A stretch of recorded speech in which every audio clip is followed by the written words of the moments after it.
President, fellows, friends, there's quite a long lecture to be given on the subject of the Conservation Management Plan, but as this is my second outing on the topic before a group of fellows this week, I realise I'm already pushing my luck. In 1962, the Society of Antiquaries was presented with Kelmscott Manor by Oxford University. It had been left to Oxford for permanent preservation by Morris's younger daughter, May, in 1939. Eventually, the university found they could not carry on with Kelmscott. It was difficult to get tenants, and the property was expensive to maintain. As the residuary legatee of May Morris's will, the society was served with a summons and became the new legal owner. There was also a very nice lunch at New College, apparently. By 1962, the garden had become completely overgrown, and the house, now in an advanced state of decay, was surrounded by nettles, as you see. The council's first reaction was to instruct the sale of Kelmscott, but the secretary, Dick Dufty, and the president, Joan Evans, had other ideas. Joan Evans acquainted her niece, Susan Minnitt, with the problem, and very soon the society received shares worth £350,000. This was, in real terms, one of the largest single gifts in the society's history. By 1968, 40,000 of this had completely restored the house. The whole project had been steered by Dick Dufty, and the work of restoration carried out by Sir Donald Insell and our late fellow Peter Locke. This was a heroic epoch in the history of the society. Today, even with a very limited opening programme, Kelmscott has been capable of attracting 18,000 visitors a year. This is the main place where the Society of Antiquaries meets the general public, and this significant visitation is central to the accredited museum status which the Society's important collections enjoy. It's clear, moreover, from the visitors' book at Kelmscott that the public is more than delighted with this aspect of the Society's work. As yet, we've not fully benefited from this goodwill, but the fact is that we offer the public something very distinctive at Kelmscott. The experience of visiting the home of perhaps our most famous former fellow, whose whole life and work is a demonstration of how the study of the past can be used to shape both the present and the future. More than this, we allow them to see the building which more than any other shaped Morris's view of how people should live. It's also the only significant one of Morris's former homes in which the domestic arrangements and contents are more or less intact. Now today the council very understandably becomes concerned when large repairs bills at Kelmscott present themselves, especially when it has other pressing commitments. In fact, it's perfectly possible to ensure that the state does not overburden society's resources, but only if we have a programme for repair and fundraising in which we establish a long-term relationship of confidence with potential funding bodies and individuals, because the society cannot really do this job in perpetuity on its own. Central to such a programme and to the effective care of Kelmscott is a document in which the society's conservation programme is set out in detail and on the basis of a coherent rationale. Conservation plans were invented in Australia in the 1990s by James Semple Kerr for the planned conservation of the large Victorian prisons that played such a significant role in the early colonial history of the continent. Perhaps an unlikely start, but here the very attractive but historically incredibly important Fremantle prison. These plans are now de rigueur in the UK for all owners seeking external funding or contemplating development. Organisations like the Heritage Lottery Fund need to be certain that those bodies it assists are competent, stable and capable of making plans based on sound curatorial principles, careful thought and deep knowledge. Conservation management plans divide into four sections. The first is understanding, the second is significance, the third deals with issues, and the fourth sets out policy. This is not an elegant literary form, but it is logical and it aids clear thinking. I've drafted the new conservation management plan on these lines with our fellow Merlin Waterson. He's the former Historic Properties Director of the National Trust, and we worked together for several years on the care and presentation of some of the trust houses, great and small. Our document is, moreover, built on very firm foundations because it incorporates an earlier conservation plan by our fellow Nicholas Cooper. This has been hugely helpful, and a lot of his excellent work survives in the document, and I should say verbatim in many cases. Nicholas Cooper's known Kelmscott for a very long time. In fact, he went there in 1958 when it was owned by Oxford University, and he met the then tenant, Dr. Wren, Dr. D.C. Wren. And this incident he told me about last night because it sheds considerable light on those green canvas strips on the bed. The bed was indeed roped in those days from the brass eyelet holes in the green canvas strips.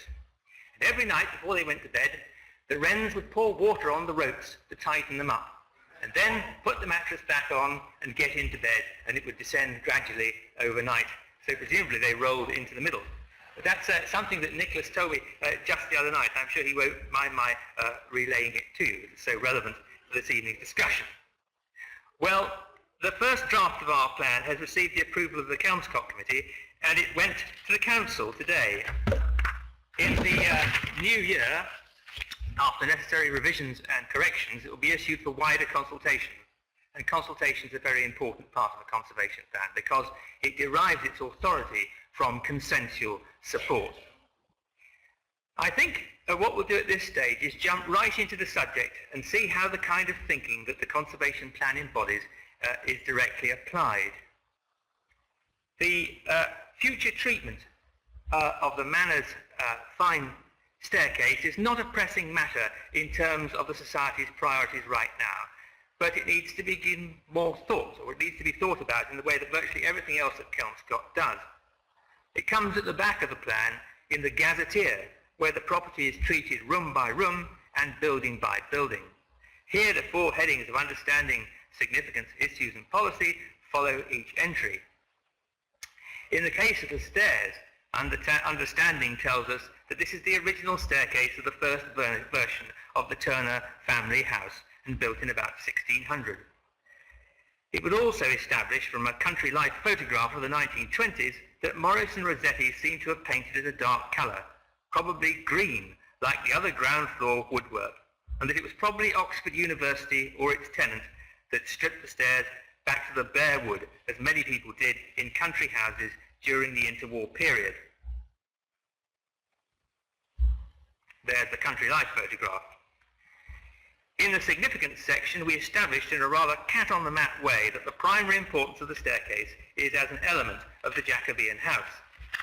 We then move on to the issue, which is the wood has been stripped back. Not just the paint which Morris may have put on it, but also all the preceding layers, because perhaps this was always a painted staircase.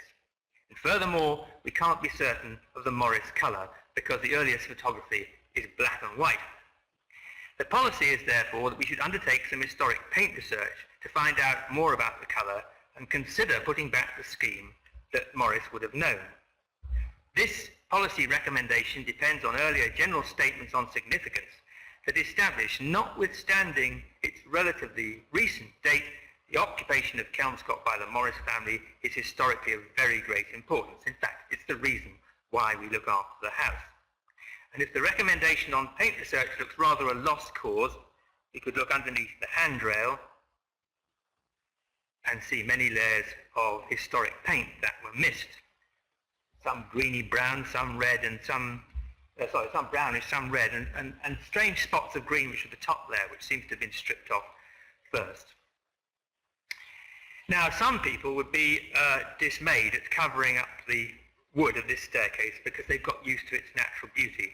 That's very understandable. And when the plan goes out to consultation with stakeholders, including the volunteers, that point will no doubt be put quite forcibly. But our job is to make sure that the option of restoring lost features of the Morris interiors is properly considered. The house is actually full of very interesting dilemmas of this kind, and unless they are recognised explicitly, there's a danger of cumulative, discrete and expedient decisions gradually eroding its historic character. Historic buildings are in most cases records of change. In buildings that have been in private ownership and then passed into the hands of organisations, there's an important qualitative difference between the changes made by private owners and those undertaken by their institutional custodians. Changes put in hand by the family are of primary importance, while those of the institutions are secondary. Changes made by institutional owners might in themselves be agreeable and useful, but they should not in many cases be allowed to stand in the way of what we know to be authentic. So I'm going to look at some aspects of the Society's restoration and presentation of Kelmscott, and the first thing I should do is pay tribute to its excellence. The fact that the public derived so much pleasure from the Manor's rooms is a real tribute to the stylish and adroit restoration of the 1960s and subsequent periods.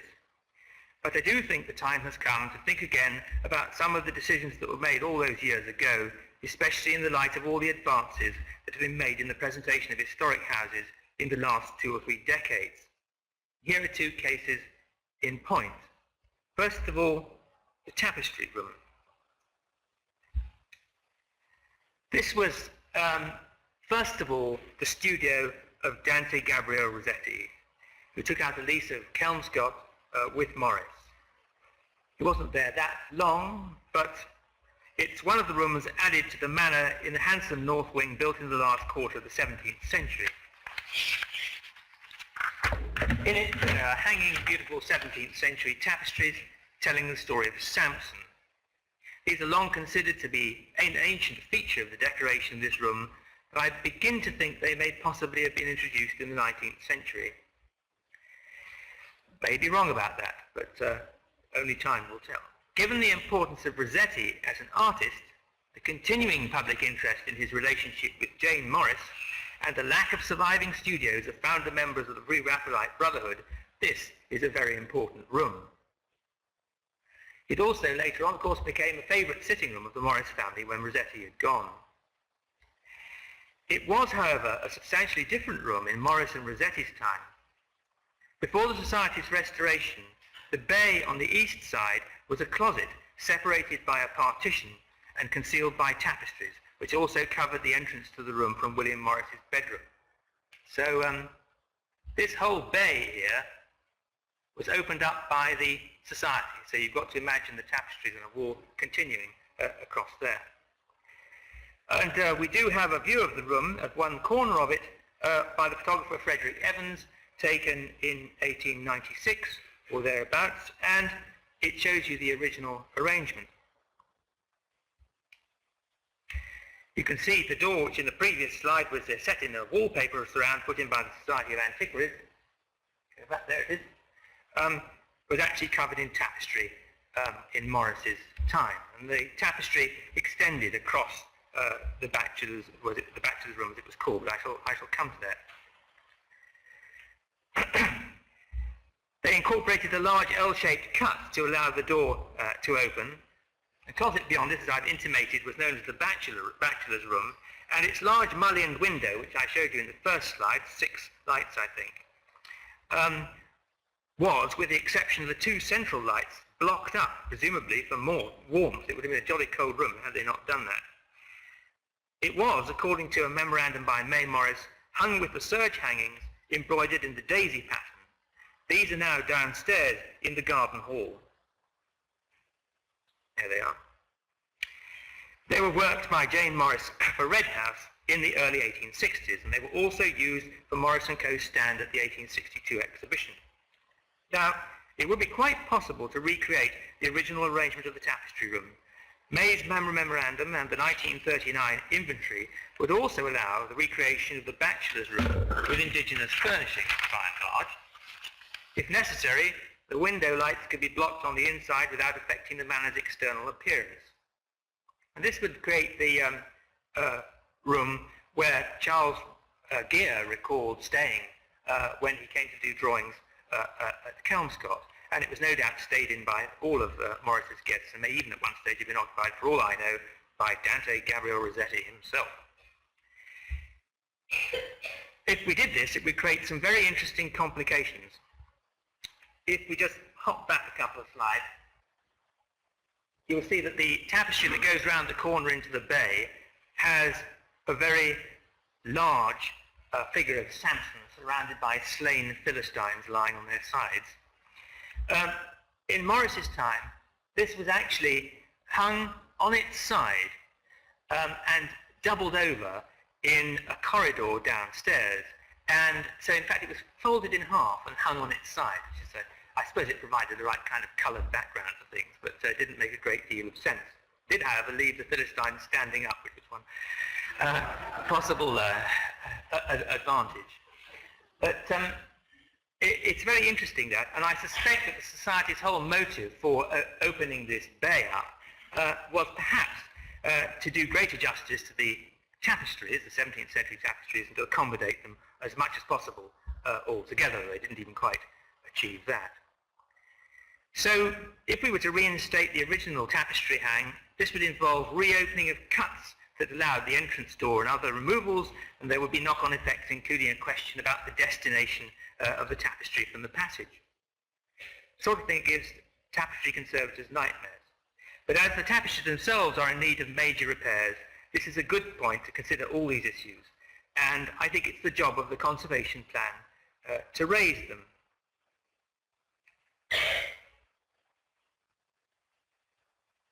Jane Morris's bedroom. Less controversial, but in some ways more intricate, is the problem of Jane Morris's bedroom. This is something of a themed interior today, based on the portrait of Jane, which before May's death in 1939 hung in the panelled room downstairs. The painting is a copy of Rossetti's Water Willow by Charles Fairfax Murray. There she is. Today, both the bed and the walls are hung with a modern version of the pattern known as willow bough, a Morris design inspired by the willow-fringed banks of the Thames at Kelmscott. The original arrangement and decoration of the room is, however, shown in a photograph by Frederick Evans of 1896-7.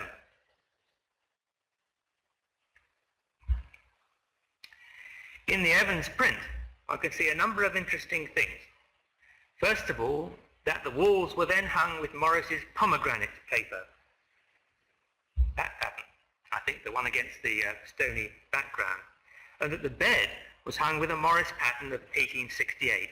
It's called Small Stem. This is very interesting. This was a very early Morris, Marshall and Faulkner & Co. product and was quite unlike the firm's later work.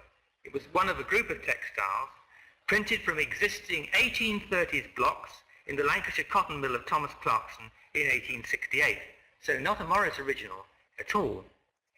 May notes in her memorandum that this bed was that of Morris Mayor rather than Jane, and that it was the bed in which William Morris was born.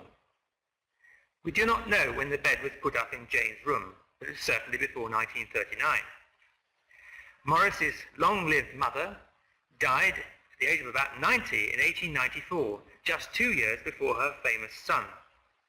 So this is possibly the date when the bed came to Kelmscott, along with presumably some other things from her house in Hertfordshire. Possibility. The original hangings of the bed reflected perhaps the taste of the previous generation, someone born in the first decade of the 19th century. As May makes clear in the memorandum, the chief interest of the bed is at the place of Morris's birth. Well, one can understand very much the motives behind the current decoration, because they provide visitors with an instructive story about Jane Morris, Rossetti, and the willows which were originated into the fabric from Kelmscott. But the room's original decoration tells a more complex and subtle story, and what is more, this is the truth, or part of it. If we look more closely at the photograph, we can see that the room is lit strongly from a single source to the right. Let's just whip back. There you are.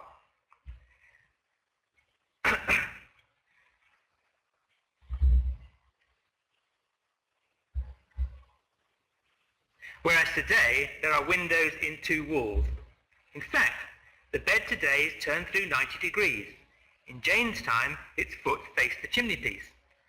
Evans's photograph of the outside of the house shows indeed that the window in the wall behind the bedhead at this time was blanked.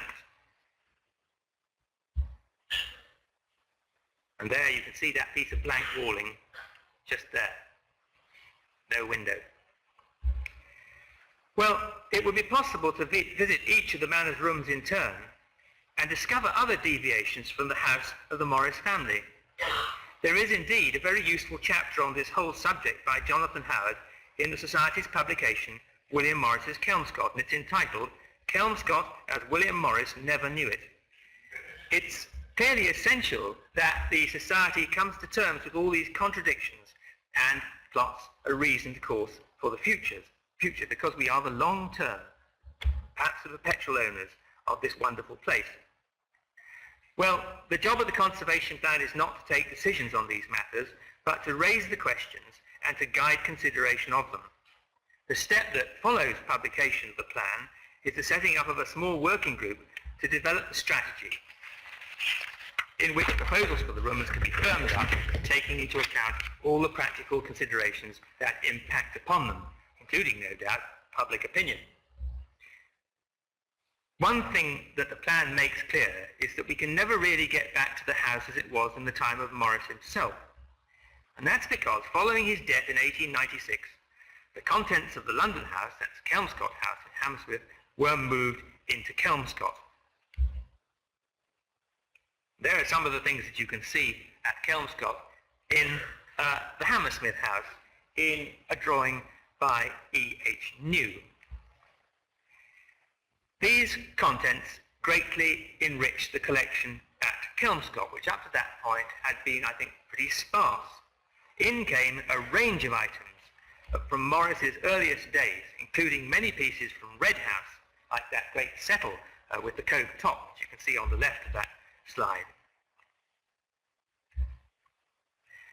Pieces from Red House which evoke the romantic Gothic revivalism to which the more vernacular plainness of Kelmscott was the powerful antidote that formed Morris's highly influential later thinking on domestic design. The best that we can do is perhaps to get closer to the time of May Morris and her arrangement of Kelmscott, where this is possible. And it won't be possible, or even perhaps desirable, everywhere and in every detail. So I suppose the question arises, is there anywhere in Kelmscott where the building itself, internally that is, speaks most eloquently of the plain interior that Morris first loved? Well, the description of Kelmscott in Morris's visionary socialist novel, News from Nowhere, provides a very strong hint. You're all familiar, I'm sure, with the frontispiece from this beautiful book. That's the copy in the Morris Gallery. So I quote, "We went in and found no soul in any room as we wandered from room to room, from the rose-covered porch to the strange and quaint garrets amongst the great timbers of the roof, where of old time the tillers and herdsmen of the manor slept, but which a night seen now by the small size of the beds and the litter of useless and disregarded matters, bunches of dying flowers, feathers of birds, shells of starlings' eggs, caddis worms in mugs and the like, seemed to be inhabited by children. Everywhere there was but little furniture, and that only the most necessary and of the simplest forms. The extravagant love of ornament which I had noted in its people elsewhere seemed here to have given place to a feeling that the house itself and its associations was the ornament of the country life amidst which it had been left, stranded from old times, and that to re-ornament it would but take away its use as a piece of natural beauty." Well, the only place in Kelmscott where I think we can hope to recapture the spiritual simplicity through which Morris's followers were to cleanse European design of 19th century clutter is in the attics.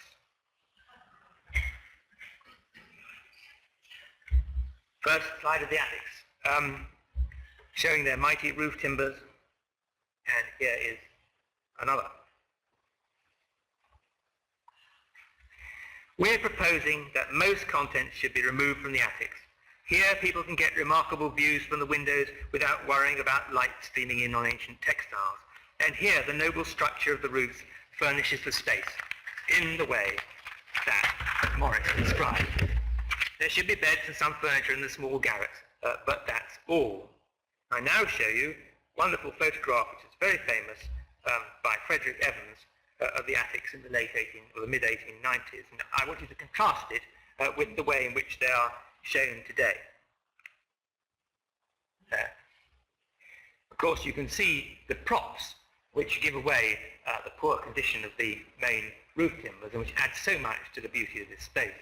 The fact that the V-shaped roof valley in between the garrets is completely plastered up in snowy white, everything covered in a thick layer of lime wash, and the place really a sensational monochrome interior of great spiritual power and beauty. Whether we can entirely get back to that, I don't know, but I think there are ways. Thicker lime wash, less objects, as I said earlier, and possibly do something with the banisters of our staircase, which actually essentially gets people up into the attics. I don't know, but these are practical issues, and they need to be confronted. The objects that the attics are full of can find another place at Kelmscott. Since the custodians no longer live in the property, we have 3 vacant rooms on the first floor. I think actually 4, which, as they were intended in 1960s as custodians' accommodation, retained scarcely any of their original features. These can accommodate material from the attics and should allow sufficient flexibility for changing exhibitions and displays. And what you can see on the slide at the moment are the Burne-Jones drawings. Actually, the light is a lot gloomier in there. I've just exposed the shot rather longer. It needs to be for such precious paper items. Well, there are many other important challenges at Kelmscott, in the landscape perhaps, which has changed dramatically, I can remember my lifetime, by Dutch elm disease in the 1960s.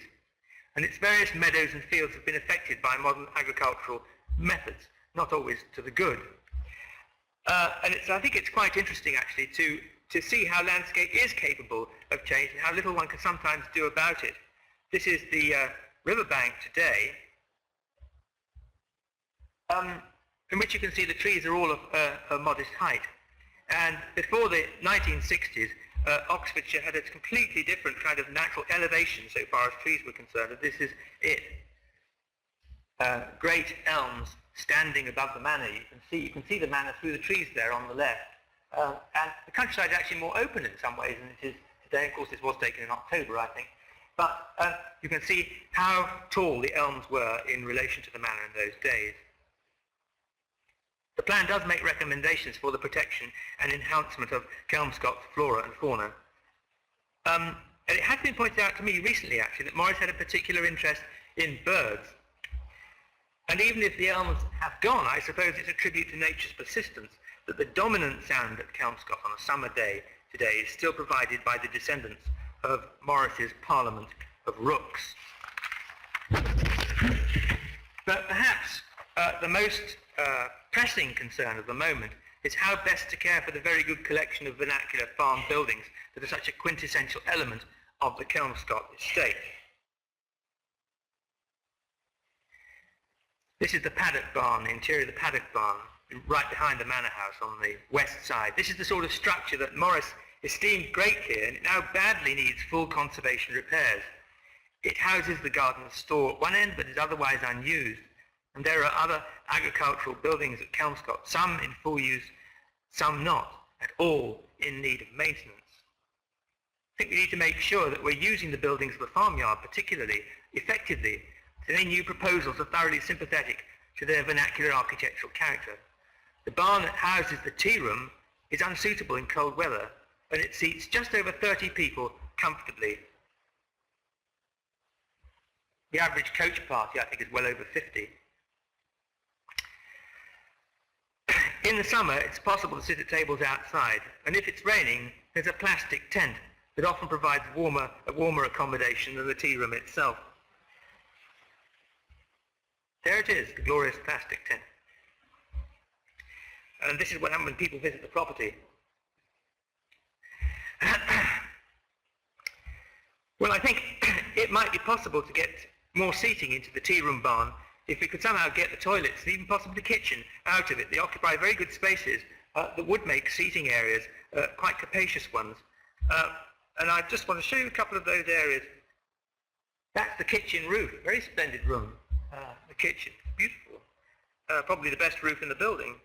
And then we have these compartmented areas at either end of the barn, stables at one end which house the gents' loos, and the ladies under this section of roof at the southern end.